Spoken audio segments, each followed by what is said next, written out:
Бүр сая бол айгүй энгийн basic ойлголт авлаа шүү дээ, тийм. Тэгвэл бүр одоо энэ Figma ингээд итгэмээргүй байдлаар хүмүүс одоо дэлхийд даяар хүмүүс яаж ашигладаг юм бэ? Та бас магадгүй өөр яаж ашиглаж болох юм бэ гэдэг талаар 58 маань хэлцүүлнэ.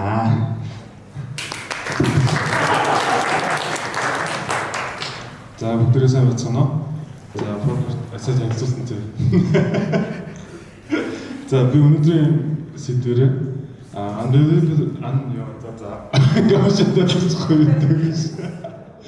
за Figma талаар сэдв бэлдсэн.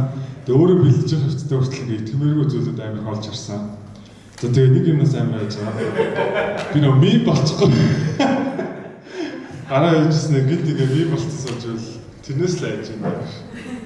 Тэгээ өнөөдөр бөөнөр би одоо та нараа жоох тавар маягийн юм жоох явуулна. Тэр Figma дээр хийсэн гэж бодвол Figma гэж хэлээд Figma дээр хийх бол Figma гэж хэлсэн заяа. Тэгэхээр нь бол за энийг та нар юу дээр хийсэн гэж бодож байна? Та нар яагаад борлуулдаг вэ? За энийг ямарсан Figma дээр хийх вэ? Энэ бол Unreal Engine дээр хийсэн тоглоом. За энийг харин та нар юу дээр хийсэн гэж бодож байна? Гэтэ таас нэг юм албаар өгөөшөж харагдахгүй байна. Сая юу гэсэн бэ? Figma гэсэн үү? За Figma юм. За энийг та нар юу дээрээс гэж бодож байна? Figma? За энэ бас ингээ illustration-ыг Figma дээрээс хийсэн байгаа даа гэсэн үг. Ер нь энэ matrix лөө. Бүр нэг зурсан гэсэн үг хамгийн аим. За энийг та нар юу дээрээс гэж бодож байна? Figma? Ядаж заавал өөр болох гэдэг. За энэ зүйлийг бас ингээ Figma дээр анимашнээр хийсэн байгаа гэсэн.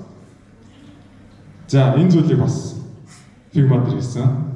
Тэгэхээр бүр ингэж амар realistic, бүр ингэж нарийн детальтай амар гой зураг болдог бас платформ байдаг юм.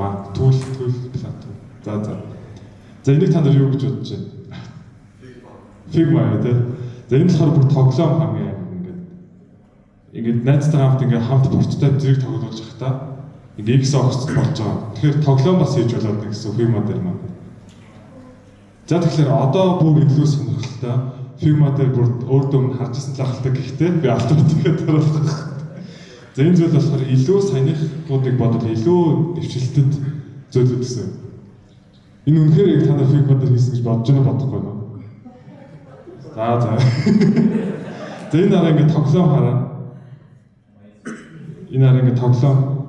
Энэ үнэхээр ингээ Figma дотор ажиллаад би бүр презентацийн бид хүртэл Figma-гаар тавьж байгаа. Тэр нь бүхний Figma дээр баг хийгээд байгаа юм уу? За энийг бас Figma дээр хийсэн. Энэ бол тоглоом. Упс. За одоо би ингээд татаад онох хэрэгтэй юм шиг байна. Би онсон гол дээ. Тэгсэн намайг өвөө гэд юу гэнэ үү? Тэр нэг ямар ч ингээд янз бүрийн тоглоом хийж болдог бас. Ийм дэвшилтэд одоо гол хүчин чадлуудыг тултал ашиглах хүмүүс тоглоом хийгээд байгаа гэсэн. Тэгэхээр амар давуу тал ихтэй дэвшилтэд болсон юм хүчрэг гэдгээ одоо харуулж байна гэсэн. Өөрөөр хэлбэл нэг хэсгүүдээ гайхуулж шүү дээ Figma. За одоо өөр энэ яагаад байна? За энэ бас Figma дээр хийсэн. Марио тоглоом. Би өөрөө ялагдсан биш үү?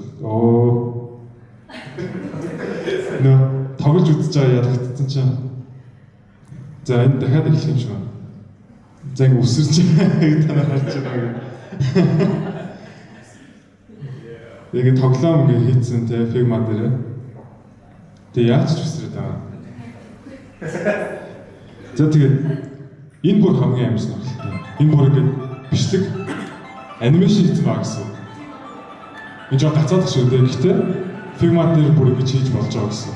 Бүх хэсгүүдийн зураад ингэ хөдлөгдсөн байгаа гэсэн.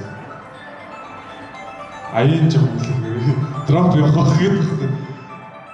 За энэ дараагийн зүйл манаас. Энийг бас ингэ Figma дээр анимашн болгож одоо хийсэн байгаа гэсэн. За тэгэхээр энэ болгоныг бөөнөрөө хараад Figma маань ямар давуу талтай, хүчин чадалтай, тултал ашиглавал юу хийж болох вэ гэдгийг ингээ хар.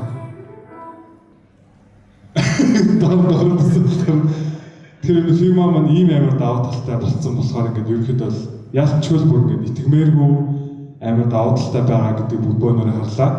Ямар ч гэсэн би дуусчихлаа.